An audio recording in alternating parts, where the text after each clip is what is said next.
Right, I've already started just recording it then. Thank you. Okay. Okay. So if we do the first bit and then if you're happy to just carry it, I'll come forward and then we'll just go straight on to the second.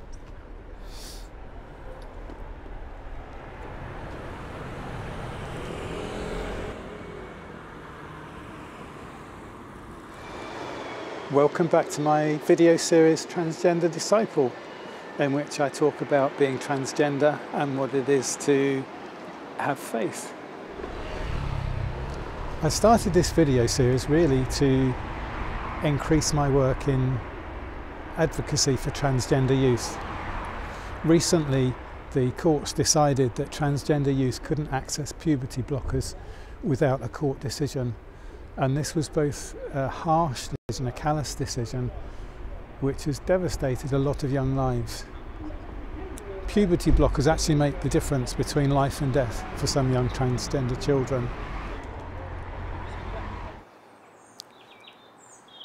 Even at the age of 4 or 5, I knew that I was somehow different, somehow other. And by the time I got to infant school, even the boys knew I was different. And I felt I didn't understand their language, I didn't understand their ways, and I was alienated, ostracised and excluded. And by the time I moved to junior school, I was beaten up and bullied for being sissy, pansy, puff, faggot, queer. Why I was beaten up, I don't know. Maybe it was the primitive work of evolution working its way out in the make-believe macho world of the playground. You know, the survival of the fittest, the survival of the strongest, the exclusion of the gentle, the sensitive, the weak and the kind.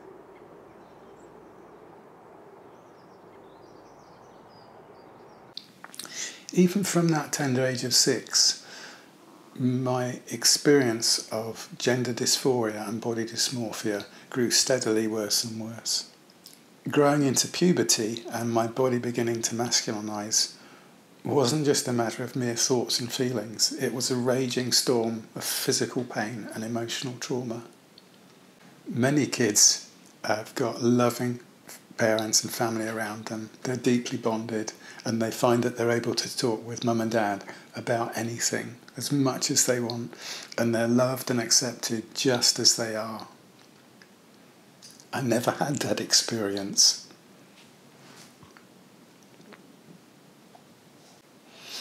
Even before puberty, I was deeply ashamed of my feminine self. I hated being feminine.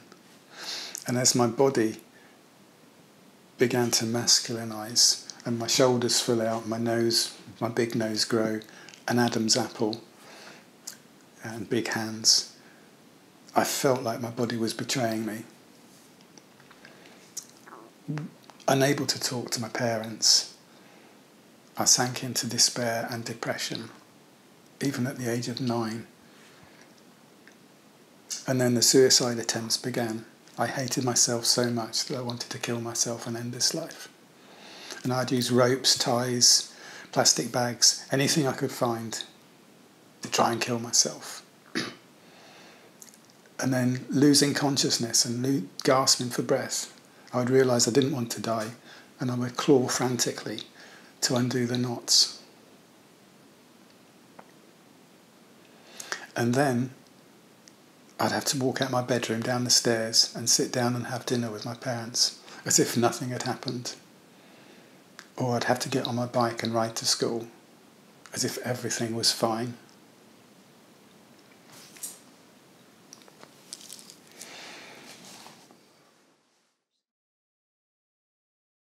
So yes, I think I'm qualified to speak about the hell of gender dysphoria and body dysmorphia that some transgender children experience, a hell that I survived. But it propelled me into a life of addiction, of searching for love, truth and meaning that took me halfway around the world, of hitchhiking across Europe in my teens, living in the Himalayas, and of begging on the streets. It's that experience of childhood that has motivated me and inspired me to tell this story and write my book. Because I never want a single child to have to go through the hell that I experienced. I want the world, I want you to understand what it is and means to be a transgender child and how we need to be loved.